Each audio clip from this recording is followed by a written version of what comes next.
Good afternoon, everybody. Uneducated Economist here. So many times on this channel, I've talked about deflation and a deflationary scenario coming. And a lot of people roll their eyes and shake their head and say, dude, you're nuts. There's never going to be a deflationary scenario coming to the United States, to the dollar, or to any of that. It's going to be dollar destruction and hyperinflation from here on out.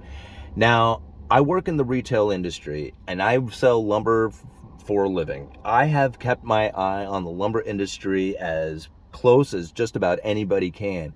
And when lumber was peaking out at $1,700 per thousand, I said, no, this is not inflation. What are you all going to say when the prices come back down to normal? Here we are. Now, I have been talking about deflation and the inflation and everything that we have experienced.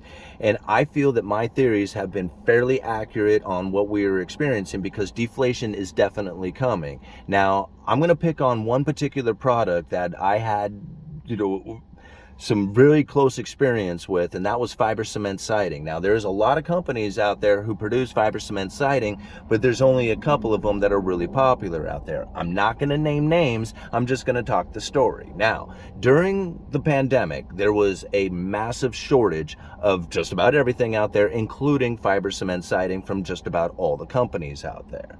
And when we did get it in, it was very expensive. Obviously, when there's a shortage and there's a demand for material, the prices will go up. Then you start putting in the added input cost of labor cost, energy cost, trucking cost. All that stuff starts adding a lot of increase to the pricing of this fiber cement siding, and we saw the prices go up dramatically. Now here it is, things are starting to open up and their demand for siding is really low. Okay, so now we think about this for just a second. The input cost is starting to drop, right? Now, granted, the labor cost is probably still fairly elevated, but the energy cost is starting to fall and the trucking cost is definitely coming down. And so if these were the added input costs that caused the prices of fiber cement to go up, well, then we should see fiber cement prices go down. But something very interesting has taken place, is that we're not seeing the fiber cement prices come down. All of them are staying the same price, even though the added input cost is coming down. Now, people are going to say, these are the greedy corporations that are out there doing this. Now, I'm going to tell you something. This is not a joke. This is how deflation is going to show itself. Is that the product that you remember buying from the same company for a particular name is going to change names. It's going to come in with a little bit different look. It might have a different color to it, and it's going to have a different name to it, and they're going to change the warranty a little bit, and they're going to lower the price of it. But it's the exact same product. There is no difference in it. They did not change the product whatsoever for its durability, for its ingredients, for anything. Like, it's the exact same thing. They changed a little bit of its characteristics.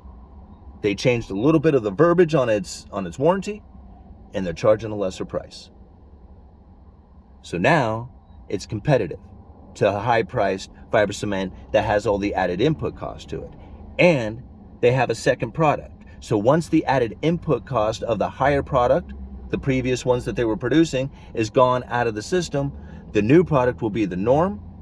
They can start increasing the prices again, maybe add warranty, whatever, and do the whole system over again. How long that takes, decades, whatever, who knows?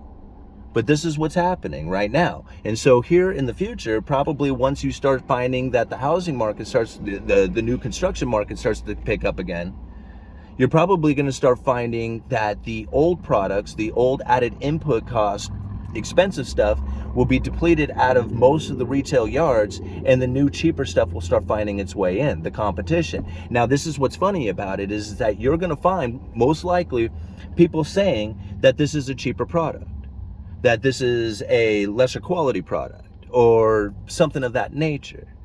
But that's not the case. It's the exact same thing. And now what's funny about this is that I learned about this very same thing from a guy who, a long time ago when I was a teenager, I guess in the Portland area, he used to warehouse water heaters. Like, I don't know how it is, but he ended up like warehousing these water heaters. And he told me, he says, you know what the difference between a 10-year water heater and a 15-year warranty water heater? And I was just like, no. And he says, the price you pay for it. There's no difference between the water heaters. They are exactly the same. The only difference is the warranty that you pay. And what I thought was funny about that is like, nobody cares about warranty. I mean, I sell a lot of building materials. And there are people who are pretty particular about the warranty. Like they want to know what it is and what it all entails and how to make sure that they are installing the product properly to cover, to make sure that the warranty covers the product. There's very few people who actually ask for that. Like almost nobody asks me for warranty on any product that they buy. They just ask for the product and away it goes. Now, whether they do the research on the product themselves to find the warranty, I don't know, but hardly anybody ever asks me about warranty issue on any building material that I've ever sold them. So when it comes to offering like a product, and say, hey, here's a product that has this warranty to it, and here's another product that has this warranty to it, does that really like change the value of the product at all? No, right? I mean, and really, is the company that worried about lawsuits that they need that extra money in order to like cover all the court litigations and fees and lawyers and everything else that's going to go into it? I mean, I don't think that's the case, right? I think it's more about being able to provide a competitive product at a particular price so that you have products in both the higher market and the lower market at the exact same time.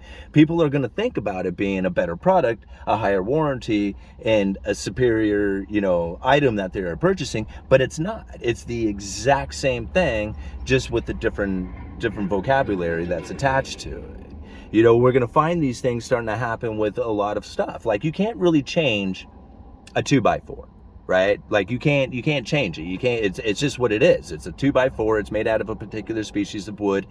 It's a particular dimension. It can't be anything other than what it is. It's like, it's non-fungible, or it's a fungible item in the sense that, a 2x4 here is the same as that one over there, but it's not something that is like, can be recreated in a cheaper fashion other than maybe the production costs coming down. You get what I'm getting at?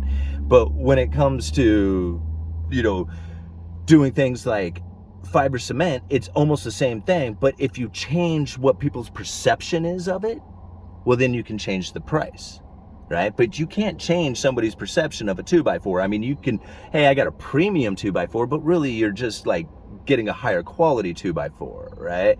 I mean, it's still essentially a standard 2x4 is going to do the same thing no matter what. Same thing like this siding is. But if you change somebody's perception of it, it's just like, hey, my 2x4 is really excellent and it comes with this excellent warranty, people will be looking at you going, oh, okay, like, what is that? That doesn't make any sense, right? I don't know. Does that make it? Maybe I'm not making sense. I don't know. Uneducated economist. You guys let me know.